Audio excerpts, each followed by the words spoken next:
always from the heart of the city, and now on demand 24/7 on the CHFI website.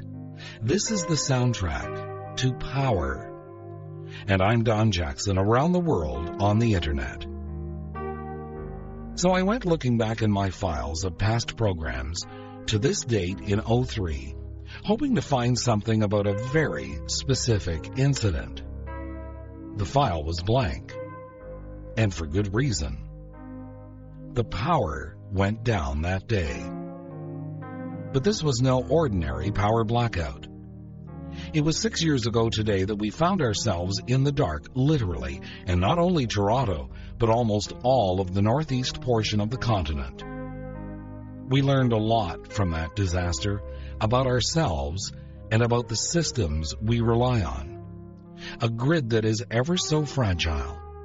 A grid that could, for any number of reasons, go down again. Some thoughts about power this hour with Lovers and Other Strangers from iTunes and CHFI.com.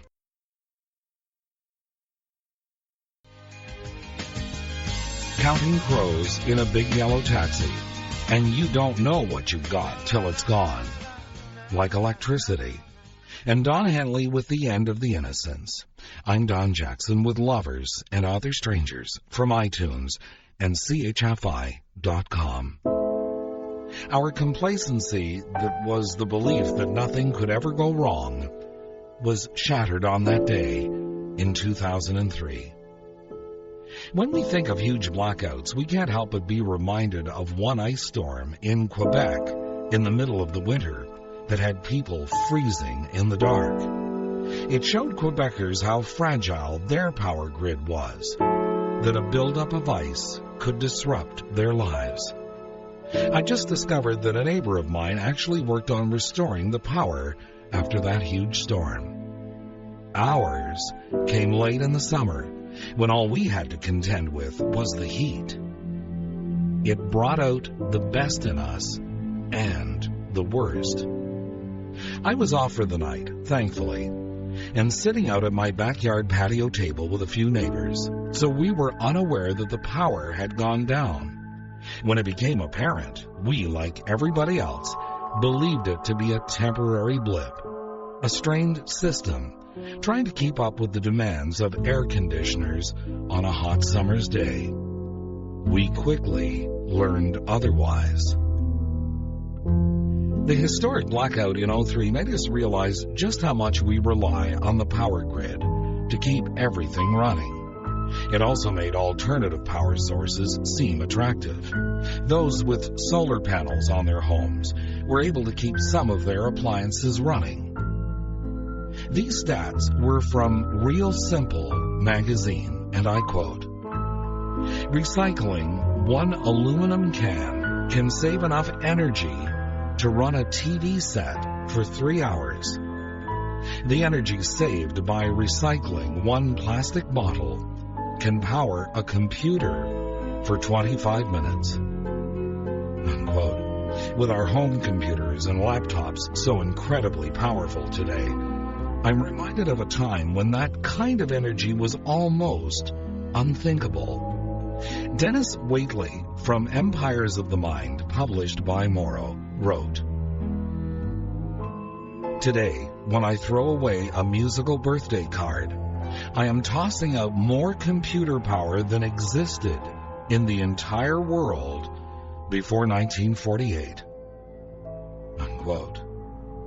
You want to hear something really scary? Again, I quote, "An estimated 17 million Americans have the skills to use a personal computer to shut off electricity to whole regions of that country. Such hackers could also cripple police forces and firefighters by disabling 911 service, according to a White House commission that studied the infrastructure of the United States." Unquote. That was reported in the Wednesday, January the 6th, 1999 issue of the Social Studies column in the Globe and Mail. Those figures are, of course, about a decade old at this point. You can just imagine how they have risen since that was first reported. We also wonder what systems are in place to keep us protected from this kind of attack. Lovers and Other Strangers from iTunes and CHFI.com.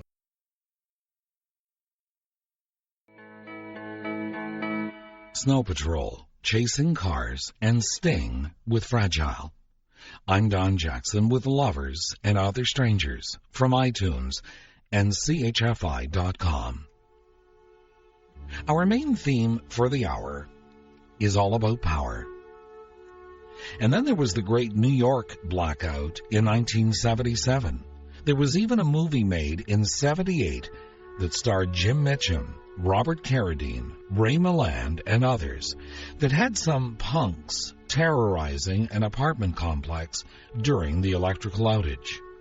There were some who tried to take advantage of the power being down in Toronto, but certainly not to the extent depicted in the 1978 disaster film. It was, thankfully, relatively quiet out my way. One thing I will always remember about the great blackout of '03, how dark the streets were, and how we were able to look up at the nighttime sky and see so many stars. My street was completely dark just a few hours after the power went down. The familiar street light across from where I lived did not turn on. We lit candles outside on patio tables and enjoyed the warm darkness of a late summer's night. It was the first day of the historic power blackout. A day later, though, we would start to wonder if the power would ever come back. We wondered about the food in our freezers, the gasoline we couldn't pump into our cars, the bank machines that couldn't be accessed. Another good argument to keep a little cash on hand in case of emergencies. Propane for the barbecue was at a premium and not readily available. We wondered how we would cook our food before it spoiled. And of course, we had to deal with gridlock on the roads with traffic lights out of commission. It's hard to believe it's been 6 years. While it was happening to us, though, those few days felt like an eternity. But that first night was so magical. We had to find other entertainment than the computer or the television. Of course, portable, battery-operated radios worked, but some stations were off the air. We were hearing signals from faraway American states late in the night, places where the residents took their electricity for granted. There were some things we learned from being in the dark. Some of it had to do with preparedness for another disaster that could disrupt our lives again.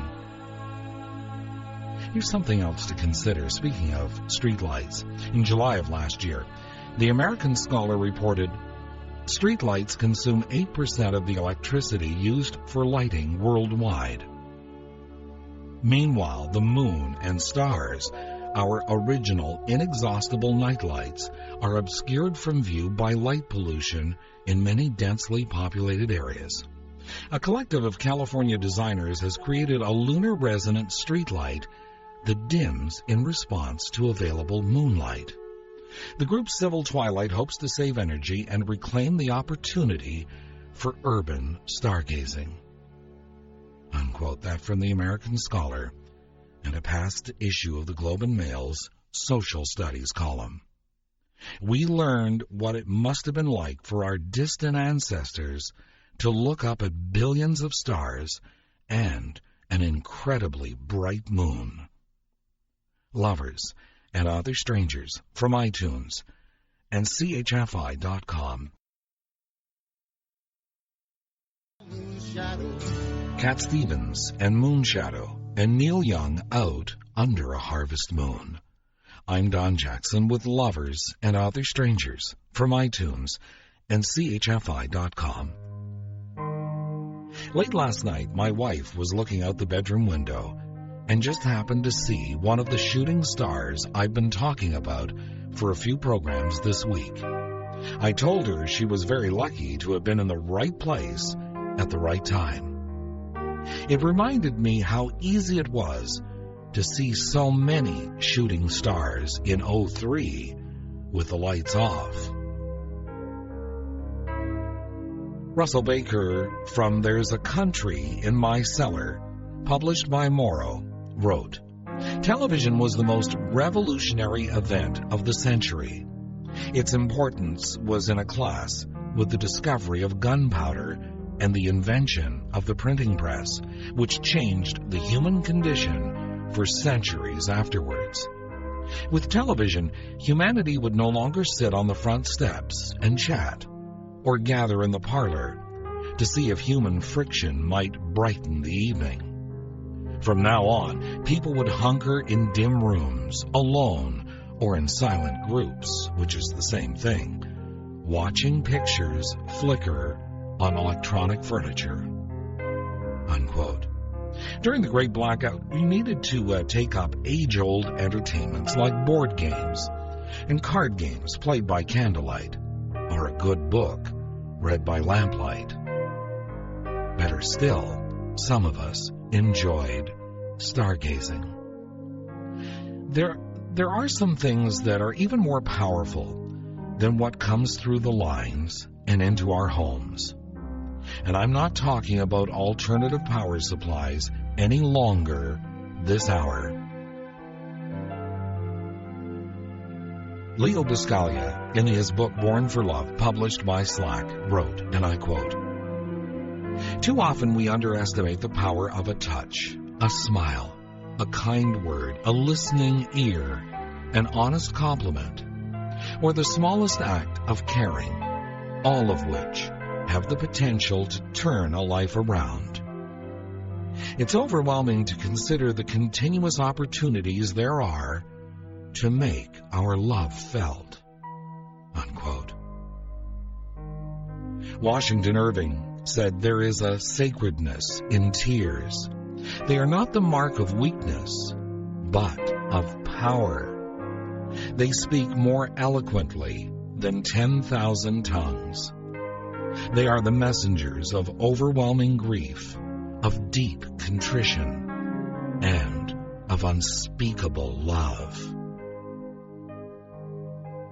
For the balance of the hour, some unbelievably powerful sources.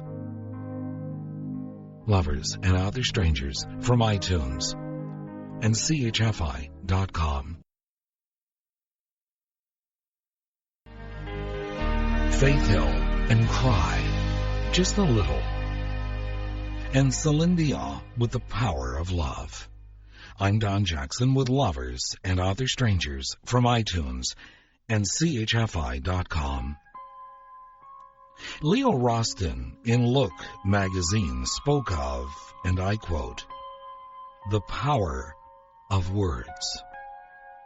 They sing, they hurt, they teach, they sanctify. They were man's first immeasurable feat of magic. They liberated us from ignorance and our barbarous past. For without these marvelous scribbles which build letters into words, words into sentences, sentences into systems and sciences and creeds, man would be forever confined to the self-isolated prison of the cuttlefish or the chimpanzee. We live by words.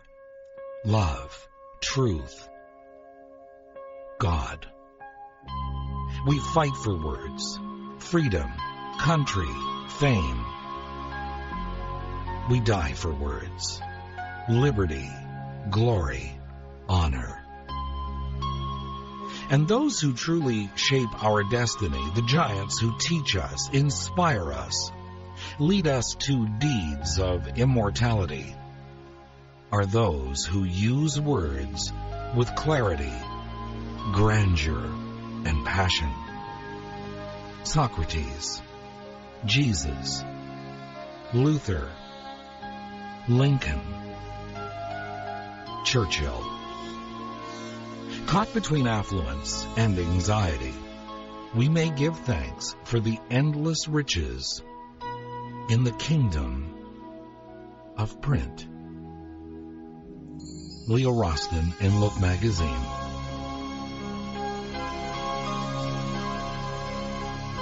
Lovers and Other Strangers from iTunes and CHFI.com.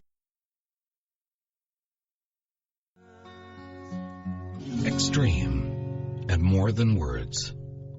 Lovers and Other Strangers from iTunes and CHFI.com.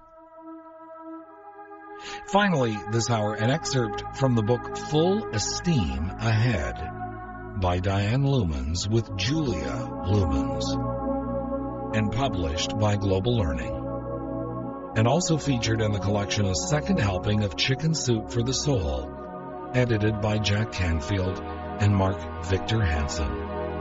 This writing is called If I Had My Child to Raise Over Again by Diane Lumens, and I quote,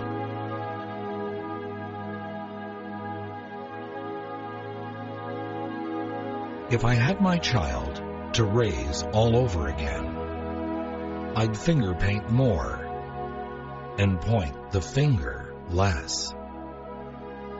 I'd do less correcting and more connecting.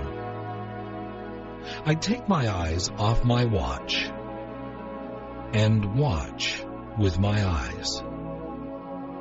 I would care to know less and know to care more. I'd take more hikes and fly more kites. I'd stop playing serious and seriously play. I'd run through more fields and gaze at more stars. I'd do more hugging and less tugging.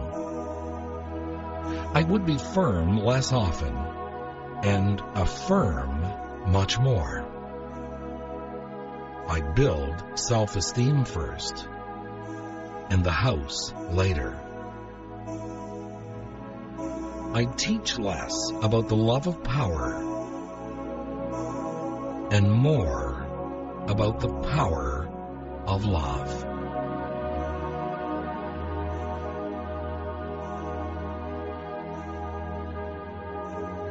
If I Had My Child to Raise Over Again by Diane Lumens.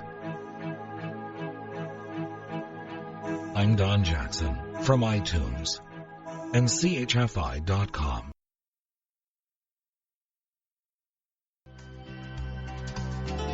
Good night, sweet dreams. I'm Don Jackson.